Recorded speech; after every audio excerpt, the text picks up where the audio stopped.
ज़िक्रे हक़ के नूर से रोशन है इसकी सुबह व शाम, इसके हर गोशे में गूंजे हक़ ताला का कलाम। ये इदारा मजलिस-ए तालीमुल कुरान जिसका नाम। अल्हम्दुलिल्लाह रब्बिल आलमीन, अस्सलातु वस्सलाम अला रसूलिहिन नबिय्यिल करीम, अम्मा बाद। अऊज़ु बिल्लाहि मिनश शैतानिर रजीम, बिस्मिल्लाहिर रहमानिर रहीम। सुब्हानल्लज़ी असरा बिअब्दिही लैलन मिनल मस्जिदिल हराम इलल मस्जिदिल अक़सा अल्लज़ी बारकना हौलहु लिनुरियहु मिन आयातिना इन्नहु हुवस समीउल बसीर। सदक़ल्लाहुल अज़ीम। अल्लाहुम्मा सल्लि अला मुहम्मदिन अब्दिका व रसूलिका नबिय्यिल उम्मिय्यिल करीम। मेरे काबिल एहतराम बुज़ुर्गों और दोस्तों, इस वक्त अल्लाह अज़्ज़ व जल ने हमें और आपको माह रजब के आखिरी अशरे में रखा है और अगला जुमा जो होगा वो इंशाअल्लाहुल अज़ीज़ शाबान में होगा। ये जो मैंने आयत शरीफा इस वक्त आपको पढ़कर सुनाई है, सबसे पहले उसका तर्जुमा।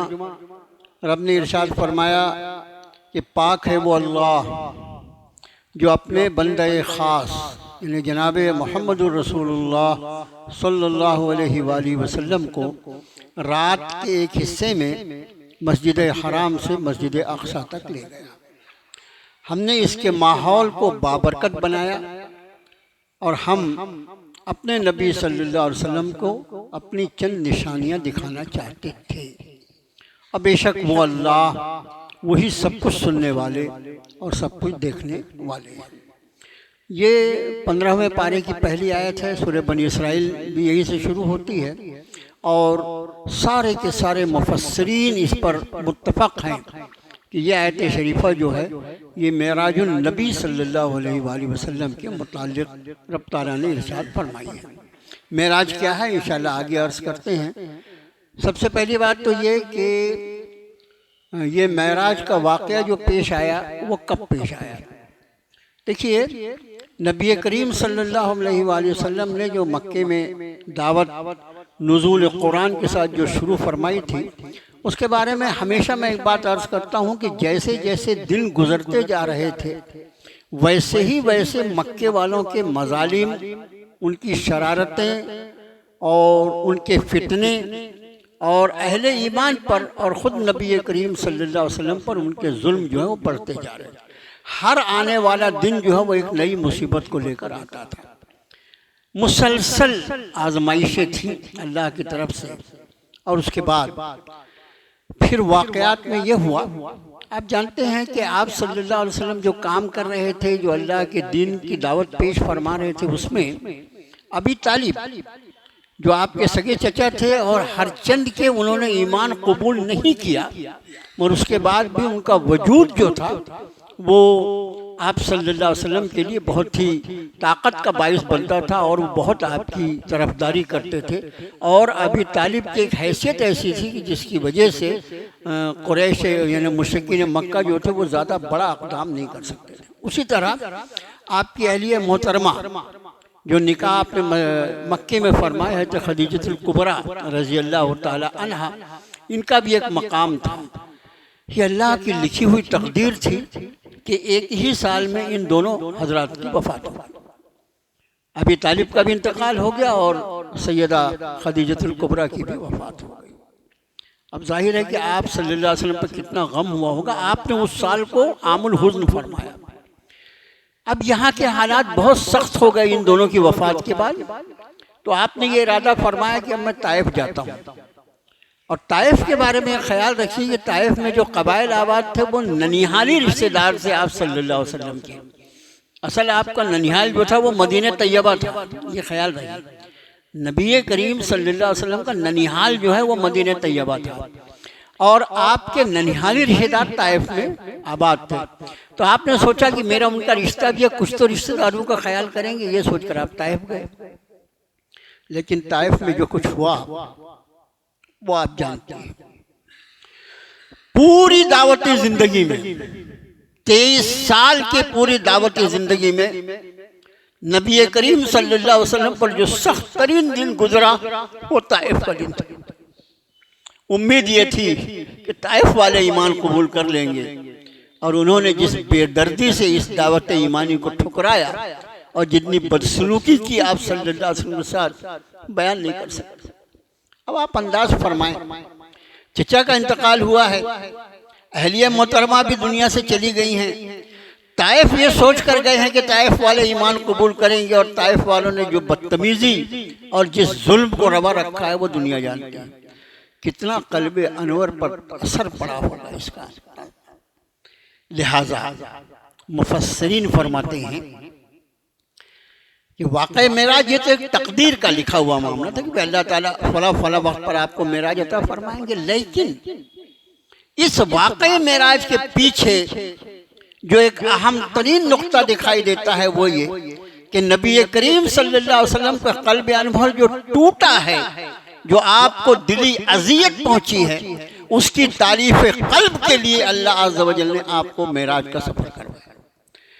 मौलाना आज़ाद रहमतुल्लाह अलैह ने, मौलाना अबुल कलाम आज़ाद रहमतुल्लाह अलैह ने ये लिखा है अपनी तफसीर में, उन्होंने भी तफसीर लिखी, थोड़ा अधूरी रह गई और फिर जो भी हुआ, बहरहाल उसमें ये जुमला उन्होंने लिखा है कि आप सल्लल्लाहु अलैहि वसल्लम की जो कल्बी कैफियत थी, जो करबना और जो गम था आपको, कि अहले मक्का आपको घर से निकलने नहीं दे रहे थे, तो आपके इस दिली तकलीफ को दूर करने के लिए रब्बे कायनात ने आपको मेराज का सफ़र करवाया, और आप पर ये बात वाज़ेह फरमा दी कि नबी सल्लल्लाहु अलैहि वसल्लम आप अपने आप को अहले मक्का की निगाहों से न देखें, वो तो आपको मक्के की गलियों में चलने की भी इजाज़त नहीं दे रहे हैं। हमारी निगाहों में आपका क्या मकाम है आप देखिए कि अहले मक्का मक्के की गलियों में आप नहीं चल सकते उनके मुताबिक, और हमारी मर्जी ये है कि हम सातों आसमान के परे तक आपको सफ़र करवा दें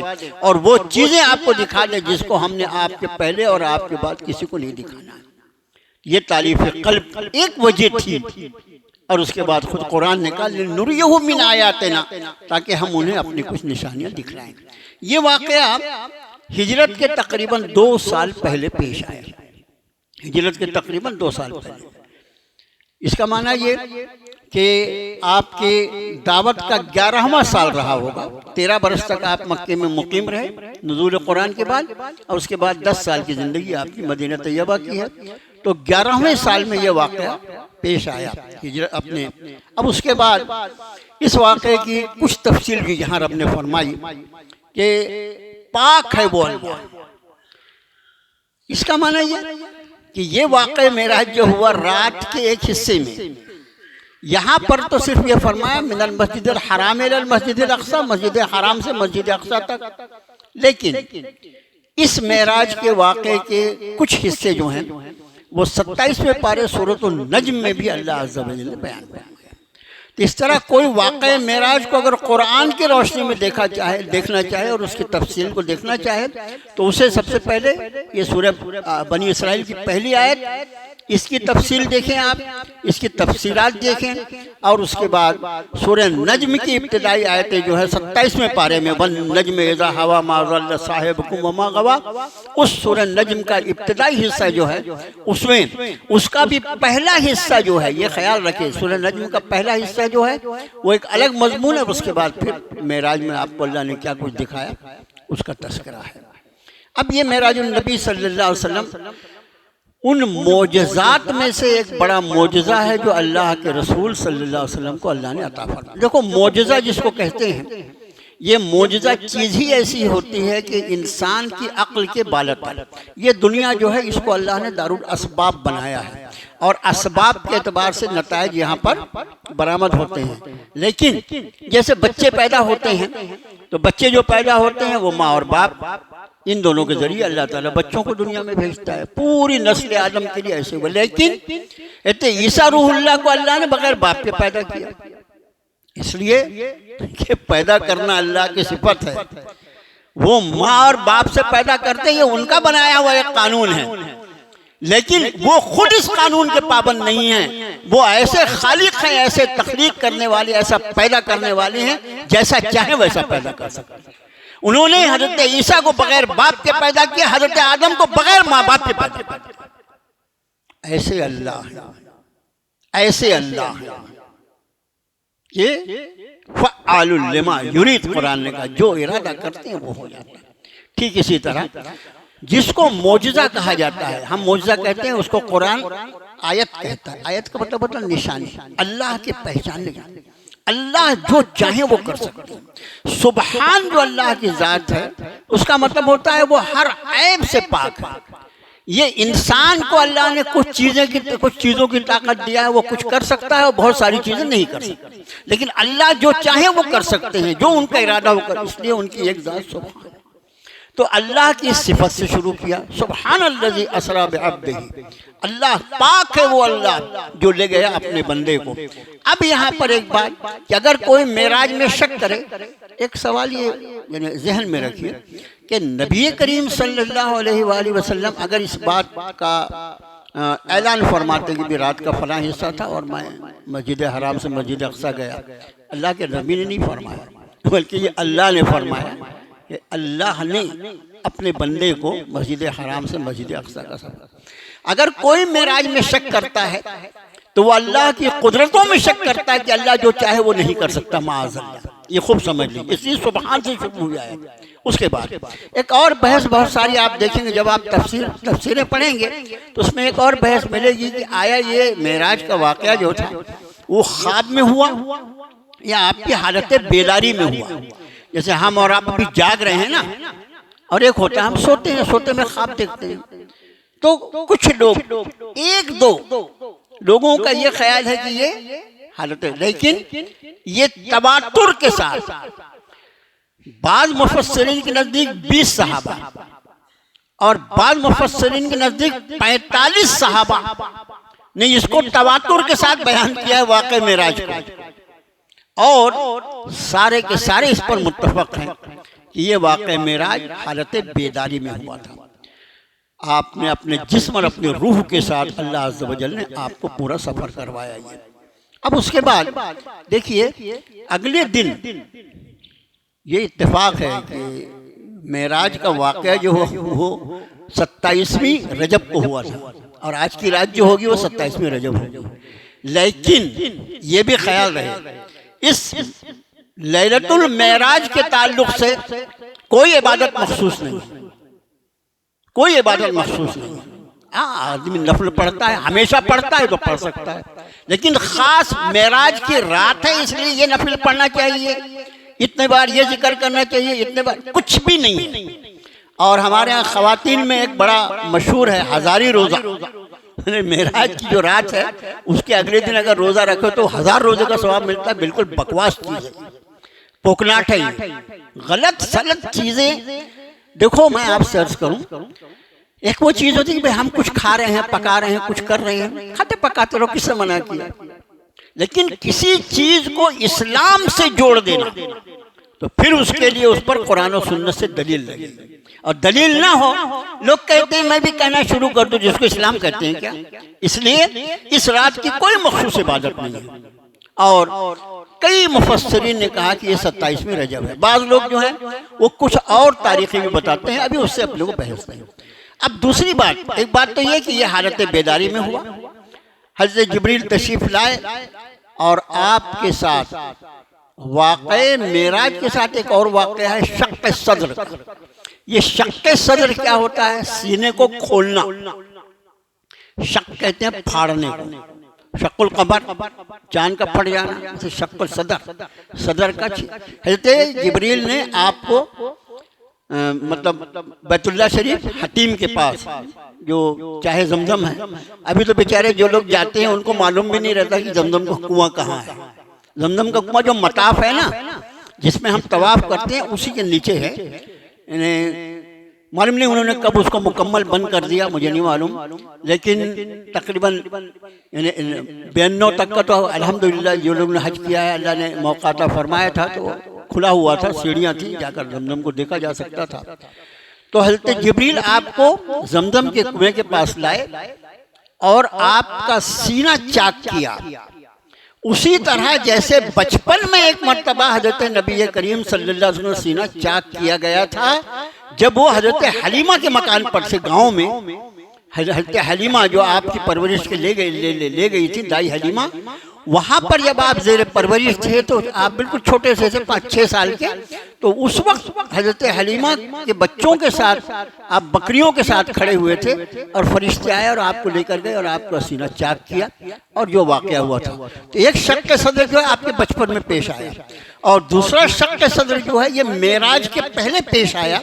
ये मैंने इसके पहले आपको नहीं बताया था, इसलिए आज ख़ास तौर से सोचा कि आपसे अर्ज़ कर दूँ। हज़रत जिब्रील ने आपका सीने मुबारक को चाक किया और वो जो जन्नत से अल्लाह के हुक्म से जो वो तश्त लाए थे, पूरा एक तश्त जिसको कहते हैं, उस तश्त में ईमान और हिकमत भरा हुआ था। और आपके सीने मुबारक को चाक करने के बाद उसको जमजम के पानी से जिब्रील ने धोया। देखने की बात यह कि जमजम कितना यानी काबिल एहतराम पानी होगा। अगर अल्लाह चाहता तो जाहिर है कि आब कौसर भी भेज सकते थे, आज जन्नत का पानी भी भेज सकते थे, लेकिन जमजम की ये अहमियत है कि जमजम से आपके सीने मुबारक को उन्होंने धोया और उसमें वो तश्त उंडेल दिया जो सोने का था और उसमें ईमान और हिकमत से भरा हुआ था, वो आपके सीने मुबारक में डाल दिया और उसके बाद सीने को सी दिया और यहाँ से फिर शुरू हुआ सफ़र मेराज का। तो ये ख्याल रहे कि मेराज के वाक़े के पहले शक के सदर भी हुआ था आपका। ये दूसरा वाक़या है शक के सदर का। बाज़ लोगों ने 3 मरतबा लिखा है, वो एक और मरतबा बयान करते हैं, बहरहाल अभी उसका बहस नहीं है। यहाँ से मस्जिद हराम से आप हज़रत जिब्रील के साथ एक जानवर भी था, सवारी, जन्नत की सवारी जिसको बुराक कहा जाता है। ये बुराक जो है ये एक जानवर और उसकी सिफत ऐसी कि वो अल्लाह ने भेजा था, उसकी क्या था, वो जो ताज़िए का बुराक बनाते वक्त तमाशा, अल्लाह माफ़ फरमाए क्या किया मुसलमानों ने। बैतुल्ला शरीफ कहाँ है, इन्होंने जुलूस निकालने के लिए जगह जगह बैतुल्ला बना दिया। बैतुल्ला की बेअज़मती की, बैतुल्ला की ताज़ीम से खिलवाड़ किया, बैतुल्ला की इज्जत को खाक में गिरा दिया। इसी तरह वो बुराक जो नबी करीम सल्लल्लाहु अलैहि वसल्लम की सवारी के लिए भेजा गया था, ये बुराक बर्क से बना है, बर्क बिजली को कहते हैं। उसकी स्पीड जो थी, जहाँ तक उसकी निगाह जाती थी वहाँ पर उसका कदम पड़ता था। और उसके बाद इस बुराक पर हज़रत नबी करीम सल्लल्लाहु अलैहि वसल्लम हज़रत जिब्रील हैं, मस्जिद हराम से मस्जिद अक़सा का सफ़र हुआ। और उसके बाद मस्जिद अक़सा में रवायतें जो हैं वो 2 तरह की हैं कि मस्जिद अक़सा में सारे अम्बिया अला नबी सल्लल्लाहु अलैहि वसल्लम की आपने इमामत फरमाई। ये तो तय है कि आप इमामुल अम्बिया हैं, आपने सारे अम्बिया की इमामत मस्जिद अक़सा में फरमाई, ये तय है। ये वाक़ई जो मेराज है उसी का एक हिस्सा है। लेकिन आया आपने जाते वक्त फरमाई, वापसी में फरमाई। बाज़ रवायतें ऐसी हैं कि वापसी में आपने फरमाई, वो ज़्यादा वो लगती हैं। और उमूमन ये बयान किया जाता है कि आपने जाते वक्त सारे अम्बिया को अल्लाह ने मस्जिद अक़सा में उतारा था और अब वो कैसे उतरे हुए थे, कैसी नमाज हुई, अल्लाह के सिवा कोई जानता नहीं, बस अल्लाह ही जानता है कि आपने फरमाया कि सारे अम्बिया की इमामत आपने फरमाई, इसीलिए आपको इमामुल अम्बिया कहा जाता है। और उसके बाद यहाँ से ये जो पूरा सफ़र है ना, मस्जिद हराम से मस्जिद अक़सा तक, ये इसरा कहलाता है। इसरा का लफ्ज़ है अरबी में, इसको कहते हैं रात के सफ़र को, इसलिए इसरा। और अब उसके बाद मस्जिद अक़सा से जो आलम बाला का सफ़र है वो मेराज कहलाता है। वैसे हम दोनों को मिला के मेराज कहते हैं कि मेराज का सफ़र आपका मक्के से शुरू हुआ, लेकिन लुगत के एतबार से अगर देखो तो यहाँ पर लफ्ज़ जो इस्तेमाल हुआ वो क्या हुआ, सुब्हानल्लज़ी असरा बिअब्दिही, पाक है वो अल्लाह जो ले गया रातों रात अपने बंदे ख़ास सल्लल्लाहु अलैहि वसल्लम को। तो ये इसरा कहलाता है पूरा सफ़र मस्जिद हराम से मस्जिद अक़सा तक, और मस्जिद अक़सा से आसमान बाला का सफ़र जो है वो मेराज। अब यहाँ पर मुफस्सिरीन कहते हैं कि यहाँ से जो सफ़र हुआ उसकी क्या कैफियत थी वो अल्लाह बेहतर जाने। और उसके बाद सिर्फ 7 आसमान नहीं बल्कि 7 आसमान से परे, 7 आसमान से परे एक मकाम है जिसको सिदरतुल मुंतहा कहा जाता है। ये सिदरतुल मुंतहा जो लफ्ज़ है ये सिदरा लफ्ज जो है अरबी जबान में बेर की झाड़ को बोलते हैं, सिदरा। और मुंतहा जो है वो इंतहा से बना है। इंतहा यानी आखिरी, आखिरी जो हो, अरे इंतहा हो गई, अब इसके आगे नहीं बढ़ेगा कोई, तो उससे मुंतहा बना है अरबी जबान का। तो सिदरतुल मुंतहा का मतलब होता है वो कोई ऐसी चीज, यानी बेर का झाड़ नहीं, बेर की झाड़ की जैसी कोई चीज जो कायनात के इंतहा पर है, वो सिदरतुल मुंतहा कहलाती है। और जिब्रील जो फरिश्तों के सरदार हैं, उनकी कुव्वत परवाज़ भी सिर्फ सिदरतुल मुंतहा तक मुतअय्यन कर दी गई है। जिब्रील भी इस सरहद के आगे नहीं बढ़ सकते। मुफस्सिरीन इसकी तफसील ये बयान फरमाते हैं कि ये कायनात जो है, इस कायनात की वो इंतहा है, और उसके बाद मका खत्म होके वहां से ला मका शुरू होता है, वहां से मका खत्म होके ला मका शुरू होता है। सारे आमाल और सारे मामला जो दुनिया से हैं वो सिदरतुल मुंतहा तक जाते हैं, और वहां से उसको अल्लाह अज़्ज़ व जल की बारगाह में अल्लाह अपने अम्र के एतबार से उठा लेते हैं, और जितने अहकाम खुदाबंदी हैं वो सिदरतुल मुंतहा पर आते हैं, और वहां से फरिश्तों के जरिए इस कायनात में नाफिज किए जाते हैं। ये सिदरतुल मुंतहा है। और अपने नबी पाक सल्लल्लाहु अलैहि वसल्लम की शान बयान फरमाते हुए इरशाद फरमाते हैं, एक बात तो मैंने अर्ज किया कि ये मेराज जो थी ये हालत बेदारी में हुई, ख्वाब नहीं था। ये ख्याल रखें, काफ़ी बहस है उसके ऊपर, बस इतना है, ये हालत में ख्वाब। और अगर खुदा न खास्ता ये ख्वाब रहता तो अगले दिन मुश्रिकीन मक्का ने और आपके मुखालिफिन ने जो शोर हंगामा किया था, जो तूफान बर्पा किया था, उसकी कोई वजह?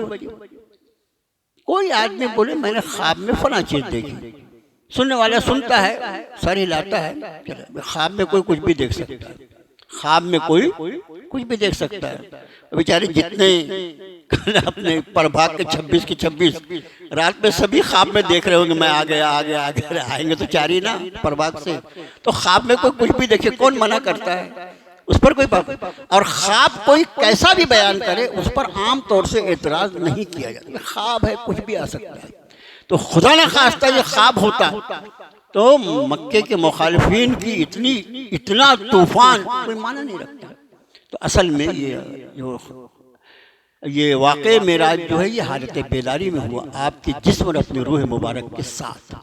अब जैसा मैं अर्ज कर रहा था कि सिदरतुल मुंतहा, कुरान शरीफ में फरमाया इंदहा सिदरतुल मुंतहा इंदहा जन्नतुल मावा, कि हमारे नबी वो सिदरतुल मुंतहा के पास खड़े हुए हैं जिसके करीब ही जन्नतुल मावा है। एक जन्नत है 7 जन्नतों में से, इसका नाम जन्नतुल मावा है। और फिर यहाँ से और आप सल्लल्लाहु अलैहि वसल्लम के बारे में एक बात जो है जो बहुत गौर से आप समझ लें। एक बहस ये है कि आया आपने मेराज की शब में अल्लाह की ज़ियारत फरमाई?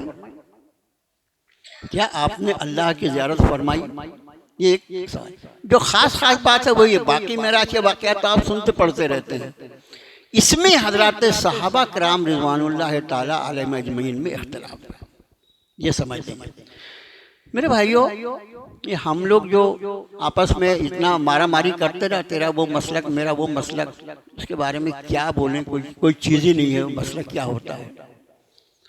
असल में हज़रात सहाबा का एक गिरोह है जो ये इस बात को तस्लीम करता है कि आपने शब मेराज में अल्लाह की ज़ियारत की, लेकिन एक दूसरा गिरोह जो है वो ये कहता है कि नहीं, आपने जिस चीज़ को ये सहाबा ज़ियारत इलाही कह रहे हैं वो ज़ियारत इलाही नहीं बल्कि ज़ियारत जिब्रील है।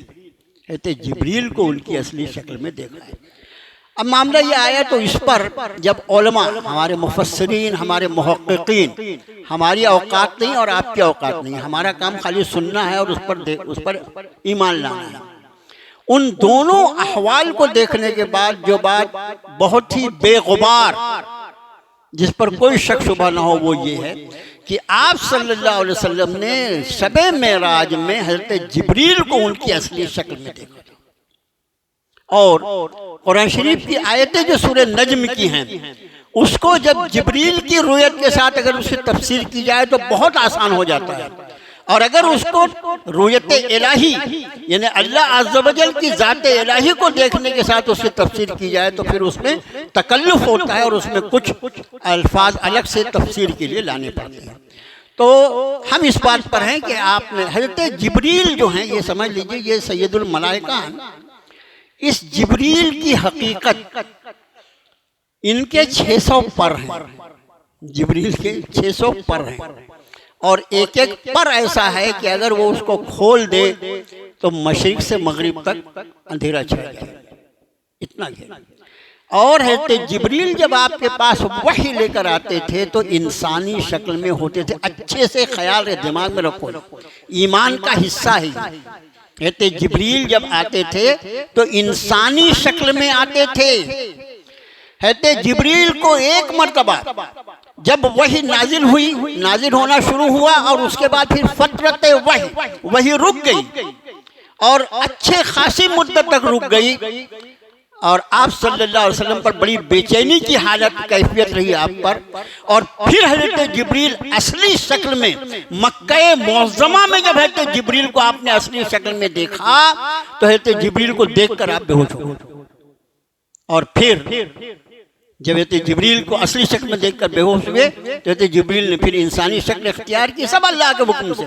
और फिर आप होश में आए, फ़अव्हा इला अब्दिही मा अव्वा। ये जो है ये जिब्रील को पहली मर्तबा असली शक्ल में आपने ज़मीन पर देखा है। और दूसरी मर्तबा हज़रत जिब्रील को उनकी असली शक्ल में जिब्रील कैसे हैं वो आपने सिदरतुल मुंतहा के पास देखा है। कि यहाँ से तो साथ में चले थे जिब्रील, लेकर तो साथ में गए थे लेकिन इंसानी शक्ल में थे। और वो सिदरतुल मुंतहा जो जिब्रील की आखिरी हद परवाज है, वहां जाने के बाद अल्लाह के हुक्म से जिब्रील ने अपनी असली शक्ल इख्तियार की और आप सल्लल्लाहु अलैहि वसल्लम ने उनको उनकी असली शक्ल में देखा। तो इस तरह दो मरतबा ये रुयत इलाही के मुकाबले में रुयत जिब्रीलिया जो है वो ज़्यादा आसान है इसकी तफसीर करना। और उसके बाद मेराज का असल तोहफा जो है वो 5 वक्त की नमाज है। सबसे बड़ा तोहफा जो है मेराज का वो 5 वक्त की नमाज है। नमाज की पाबंदी गोया तोहफे मेराज के हक को आदमी ने अदा कर दिया। नमाज इसी वक्त फर्ज हुई। इसीलिए आपके खादिम ने कहा कि ज्यादा करीने कयास ये है कि जब आप तशरीफ ले आए, वापस जब मेराज से आ रहे थे तब मस्जिद अक्सा में सारे के सारे अंबिया को अल्लाह ने वहां जमा फरमाया और वो सारे के सारे अंबिया आपको अलविदा कहने के लिए, जब मेहमान जैसा हो वैसे अलविदा किया जाता है, सैयदुल अंबिया तशरीफ लाए थे तो सारे के सारे अंबिया को अल्लाह अज़्ज़ व जल ने आसमान से जमीन पर उतारा और उन सब ने अलविदा कहने के पहले आपकी इमामत में नमाज पढ़ी। तो बाद मुफस्सिरीन ये कहते हैं कि असल में चूंकि नमाज उस दिन फर्ज हो गई थी ऊपर, तो ये जो नमाज अदा की गई वो पहले दिन की फजर की नमाज थी जो आप सल्लल्लाहु अलैहि वसल्लम की इमामत में सारे अंबिया ने अदा की। ये भी बाद मुफस्सिरीन कहते हैं। ये बात ऐसी अलग अलग रवायतें मैंने आपसे इसलिए अर्ज की, कोई पढ़े तो बोले मौलाना को ये नहीं, ये तो नहीं पढ़े। आपसे अर्ज करें कि हम मुख्तलिफ रवायतों को जमा करके कोशिश करते हैं कि ऐसा आपके सामने कोई चीज़ आए जो आसानी से आपको याद रहे। बस मेरे भाइयों, नमाज की पाबंदी जो है असल में वो मेराज की हक अदा करना है। नमाज की खुसूसियत ये है कि नमाज के माँ सिवा जितने फ़राइज़ इस्लाम हैं, वो चाहे ज़कात हो, हज हो, जितने फ़राइज़ हैं वो सारे के सारे ज़मीन पर नाज़िल किए गए। और नमाज वो है जिसकी फ़र्जियत के लिए अल्लाह ने अपने नबी सल्लल्लाहु अलैहि वसल्लम को आसमान पर मेराज का सफ़र किया। दूसरी बात, इस मेराज के ताल्लुक़ से ये भी ख्याल रखें कि मेराज जो है ये मोजज़ा है और हज़रत नबी करीम सल्लल्लाहु अलैहि वसल्लम को जितने मोजज़ात अता फरमाए गए उसमें दूसरे नंबर का सबसे बड़ा मोजज़ा, दूसरे नंबर का, इससे भी बड़ा मोजज़ा जो है वो कुरान है, नुज़ूल कुरान। सैयदना अबू बकर सिद्दीक़ रज़ी अल्लाह ताला अन्हु जब पूछा गया कि आपके साथी ये कहते हैं कि आप इस पर यकीन करेंगे, उन्होंने कहा हम इससे ज्यादा बड़ी बात पर ईमान ला चुके हैं, वो ये कि अल्लाह आप पर कुरान नाजिल फरमाता है। मेरे भाइयों, सबसे बड़ा मोजज़ा जो अल्लाह के नबी सल्लल्लाहु अलैहि वसल्लम को दिया गया वो कुरान है और उसके बाद दूसरे नंबर का बड़ा मोजज़ा जो है वो मेराजुन नबी है। 2 ऐलाना समाअत फरमाएं। वांजरा कांच कंपनी के पास मस्जिद खालिद बिन वलीद, मस्जिद कम पड़ रही थी नमाजियों के एतबार से, तो उन्होंने वहाँ एक और जगह खरीदी है, 1070 स्क्वायर फीट की, जो 29.5 लाख में है। उसकी कीमत बहुत जल्द अदा करना है। देखो, मस्जिद के लिए ज़मीन खरीदी गई, ये क़यामत तक मस्जिद रहेगी। मस्जिद के जिम्मेदार तशरीफ़ लाए हैं, आपके ताउन की ज़रूरत है, भरपूर ताउन फरमाएं। और 21 और 22 जनवरी आइंदा बुध और जुमेरात ये तकिया महबूब शाह ग्राउंड में ईशा की नमाज के बाद 2 दिन का अजीमुशान जलसा होने वाला है, जिसमें दारुल उलूम देवबंद के नायब मोहतमिम हज़रत मौलाना मुफ्ती राशिद साहब आज़मी खिताब फरमाएंगे। इसमें ख़वातीन के लिए भी बंदोबस्त रहेगा।